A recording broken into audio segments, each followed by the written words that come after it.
ప్రభునందు మాకు అత్యంత ప్రియులైన దేవుని ప్రజలందరికీ యేసుక్రీస్తు వారి శ్రేష్టమైన పూజింపదగిన నామం పేరిట ఈ ఉదయకాల సమయంలో శుభాలు ప్రకటిస్తున్నాను. మీరందరూ క్షేమంగా ఉన్నారా? ఉదయకాలం దేవుడు మనందరికీ మంచి మెళకువనిచ్చి ఆయన స్తుతించు వారంగా, ఆయన గణపరచు వారంగా దేవుడు మనల్ని నిలబెట్టారు. ప్రియులరు, ఒక మాట గమనించాలి, నేటికి మనం సజీవులుగా ఉన్నామంటే అది కేవలం దేవుని కృప మాత్రమే. కీర్తనకారుడు అంటాడు, నీ సన్నిధిలో సంపూర్ణ సంతోషం కలదు అని. ఎంతమంది నమ్ముతున్నారు ఆ మాట? దేవుని సన్నిధిలో ఉన్న సంపూర్ణ సంతోషాన్ని మీరందరూ కూడా ఎల్లప్పుడూ అనుభవించాలని, దేవునిలో మీరందరూ ఆనందించాలని మనస్ఫూర్తిగా నేను కోరుకుంటున్నాను. మీకోసం ప్రతిరోజు ప్రార్థన చేస్తున్నాము. దేవుడు బలమైన కార్యాలు మీ అందరి జీవితాల్లో జరిగించాలని, ఆత్మదేవుడు తన నడిపింపు ద్వారా మిమ్మల్ని అందరినీ నడిపించి తన మహిమ కొరకు వాడుకోవాలని మీ అందరి కోసం పట్టుదలగా ప్రార్థన చేస్తున్నాం.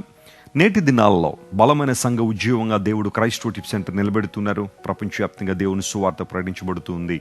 చాలామంది దేవుని బిడ్డలు ప్రార్థనా యోధులుగా సిద్ధపడుతున్నారు ఈ పరిచర్యలో. వారిని బట్టి నేను ప్రభువుని ఎంతగానో స్తుతిస్తున్నాను. ఈరోజు వాగ్దానం కోసం కనిపెడుతున్నారు కదా, గ్రంథాలు తెరుద్దాం. యెషయా గ్రంథం 52వ అధ్యాయం 6వ వచనాన్ని మనం చదువుకుందాం. The book of Isaiah chapter 52 and verse 6.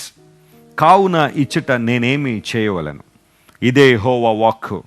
నా జనులు నా నామము తెలుసుకొందురు, నేనున్నానని చెప్పువాడని నేనే అని వారు ఆ దినమున తెలుసుకొందురు.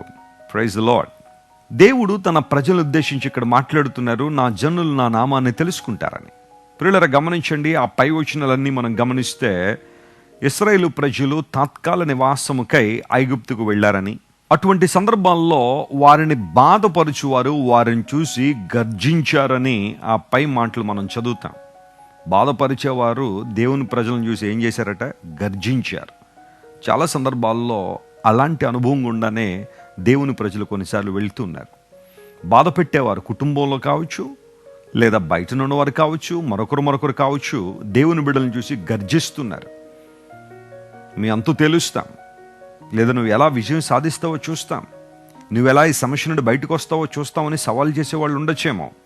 ఇప్పుడు దేవుడు అంటున్నాడు, నేనేం చేయాలి, నేనేం చేయగలను నా ప్రజల కోసం, ఇదే యెహోవా వాక్కు అని చెప్పి నా ప్రజలు నా నామమును తెలుసుకుంటారు. Praise the Lord. అంటే దేవుని పేరు ఇశ్రాయేలుకి తెలీదా అంటే తెలుసు, కానీ అనుభవపూర్వకంగా ఆ నామములో ఉన్న శక్తి, దేవుని నామములో ఉన్న ప్రభావము, ఆ నామములో ఉన్న మహిమను వారు తెలుసుకుని వారు దేవునికి ఘనతను తీసుకొస్తారు. దేవుని నామం మనందరికీ తెలుసు, లేదా ఆయన్ని మనందరం పిలుస్తూనే ఉన్న ఆయన నామం పేరు ప్రార్థన చేస్తున్నాం, కానీ అనుభవపూర్వకంగా దేవుని నామంలో ఉన్న శక్తిని మనం గ్రహించగలుగుతున్నామా? ప్రియులారా, గమనించండి, ఆకాశం క్రింద భూమి మీద ఇయ్యబడిన ఏ నామములో కూడా మనిషికి రక్షణ లేదు, కానీ కేవలం యేసు ప్రభు నామంలోనే రక్షణ ఉంది అని అపోస్తుల కార్యములు 4:12 మనం చూస్తాం. అనగా యేసుక్రీస్తు ప్రభు నామము శక్తిగల నామం, నీకు ఆత్మ రక్షణ ఇచ్చే నామం. ఆ నామములో దురాత్మలు పరిగెడతాయి, ఆ నామములో అద్భుతాలు జరుగుతున్నాయి. యేసయ్య నామములో అనేకమైన అద్భుతాలు, ఆశ్చర్యకారాలు జరుగుతున్నాయి. కారణం, ఆ నామములో శక్తి ఉంది. అంత మాత్రమే కాదు, ఆయన నామములో ప్రార్థన చేయడానికి మనం పిలువబడ్డాం. యేసుక్రీస్తు ప్రభు నామం పేరటి చేస్తున్న ప్రార్థనలు అంగీకరించబడుతున్నాయి. ఎందుకోసం అంటే ఆ నామము శక్తి గలది, ఆ నామము పరిశుద్ధమైనది. ఆమేన్. మన నామములో శక్తి కాదు, మన నామములో విడుదల కాదు, యేసయ్య నామములో శక్తి, ఆయన నామములో విడుదల, ఆయన నామములో ఆత్మరక్షణ. నా జనులు నా నామమును తెలుసుకుంటారు, అంత మాత్రం కాకుండా నేనున్నాను అని చెప్పువాడు నేనే అని నా ప్రజలు తెలుసుకుంటారు. ఎస్, ఆయన ఉన్నవాడు ఆయన. ఆమేన్. చాలాసార్లు ఇబ్బందులు వచ్చినప్పుడు, కష్టాలు వచ్చినప్పుడు, ఏదైనా సమస్య వచ్చినప్పుడు, నా పక్షంగా ఎవరూ లేరండి, నాకు తోడుగా ఎవరూ లేరండి, అందరూ ఉన్నట్టు కనబడుతున్నారు కానీ నిజంగా వాళ్ళు నాకు తోడు రారండి అని చాలామంది బాధపడుతూ ఉంటారు, లేదా వాపోతూ ఉంటారు. అలాంటి వారిని ఉద్దేశించి దేవుడు మాట్లాడుతున్నాడు, నేను ఉన్నాను. ఆమేన్. నా పక్షంగా ఎవరున్నారు అని అడుగుతున్నావు కదా, నువ్వు నా పక్షంగా ఎవరు నిలబడతారని అడుగుతున్నావు కదా. దేవుడు మాట్లాడుతున్నాడు, నీ పక్షంగా నేనున్నానని చెప్పువాడినని వారు తెలుసుకుంటారు. ప్రభావవంతంగా దేవుడు తన కార్యాలు నీ జీవితంలో జరిగిస్తాడు. ఒంటరితనంతో కృంగిపోయి ఉన్నావా? ఎవరూ లేరని ఏడుస్తున్నావా? నీ జీవితంలో ప్రతికూల వాతావరణాలు వచ్చినప్పుడు అందరూ నీకు దూరం అయిపోయారా? అన్నీ నీకు కలిసి ఉన్నప్పుడు, లేదా నీవు కలిమిలో ఉన్నప్పుడు అందరూ నీ చుట్టూ తిరిగిన వారే, కానీ నువ్వు లేమిలోనికి వచ్చిన తర్వాత ఏ ఒక్కరు నేను పట్టించుకోవట్లేదా? దేవుడు నీ పక్షంగా నిలబడుతున్నాడు. ఆయన నీ పక్షంగా ఉండువాడు. ఇన్ఫ్యాక్ట్ అలాంటి సందర్భాల్లోనే దేవుని యొక్క ప్రభావాన్ని, ఆయన సన్నిధిని, ఆయన మహిమను మరింత స్పష్టంగా నువ్వు అనుభవించగలుగుతావు. యోహాను ఒంటరివాడిగా పద్మసు ద్వీపంలో పడవేయబడినప్పుడు దేవుని దర్శనాన్ని చూశాడు. దేవుని యొక్క కార్యాలను అతడు గమనించగలిగాడు. పద్మసు ద్వీపంలో పరవాసిగా ఉన్న యోహాను ప్రకటన గ్రంథాన్ని రాయగలిగాడు. మనుషులెవ్వరూ అతనితో లేరు. ఒక్కడే ఒంటరివాడిగా యోహాను ఉన్నప్పుడు దేవుడు పరలోకాన్ని తెరిచాడు. ప్రియులారా, నీ జీవితంలో నేనున్నాను అని వాగ్దానం చేస్తున్న దేవుడు నీ ఒంటరితనంలో, నీ ప్రతికూల వాతావరణంలోనే గంభీరమైన తన యొక్క స్వరూప దర్శనాన్ని నీకు అనుగ్రహించగలరు. ఆయన 1000 మోకాళ్ళే దేవుని సన్నిధిలో ఆయన వైపు చూడు, ప్రభువా నీవు తప్ప నాకెవరు లేరని చెప్పు. అలాంటి వారిని బట్టి దేవుడు ఆనందిస్తాడు.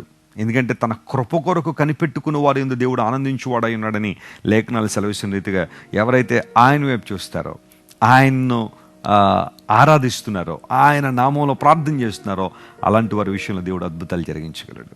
ఈరోజు ఈ వాగ్దానాన్ని క్లెయిమ్ చేసుకుని ప్రభువును స్తుతించండి. నా నామమును వారు తెలుసుకుంటారు, నేనున్నానని చెప్పువాడు నేనే అని వారు తెలుసుకుని దేవుని మహింపరుస్తారు.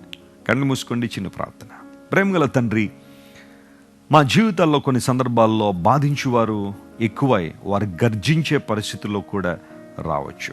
అయితే అలాంటి పరిస్థితుల్లో నీవు మాకు తోడుగా ఉండి మమ్మల్ని బలపరిచే దేవుడు కనుక నీ నామమును ప్రభువా గంభీరమైన విధానంలో మాకు తెలియపరిచే దేవుడుగా నీవు ఉన్నావు. అందును బట్టి నీకు స్తోత్రాలు. నీ నామములో శక్తి ఉంది నాయన, నీ నామంలో ప్రభావం ఉంది, నీ నామములో మహిమ ఉంది. ఈరోజు మా ప్రియులు ఎంతమంది అయితే ఒంటరితనంలో, వేదనలో, బాధించువారు గర్జించుతున్న పరిస్థితుల్లో ఎంతమంది అయితే ఉన్నారో వారందరూ మీరు ముట్టండి, కనికరించండి. వారి పక్షాన్ని మీరు ఉన్నారు అని రుజువుపరుచుకోనండి. స్వస్థత లేని వారికి స్వస్థత, విడుదల లేని వారికి విడుదల మీరు దయచేయండి. ఘనత, మహిమ, ప్రభావం నీకు మాత్రమే ఆరోపిస్తూ యేసుక్రీస్తు వారి శ్రేష్టమైన నామం పేరిట అడిగి వేడుకొనిచున్నాం తండ్రి. Amen, amen. God bless you dear friends. Have a wonderful day. మీరు ఇంతవరకు విన్న దైవ సందేశం మరియు దేవుని సేవకులు చేసిన ప్రార్థన మీకు ఆశీర్వాదకరంగా ఉన్నదని విశ్వసించుచున్నాము. ఈ సందేశాన్ని మీ స్నేహితులకు, బంధువులకు షేర్ చేయండి.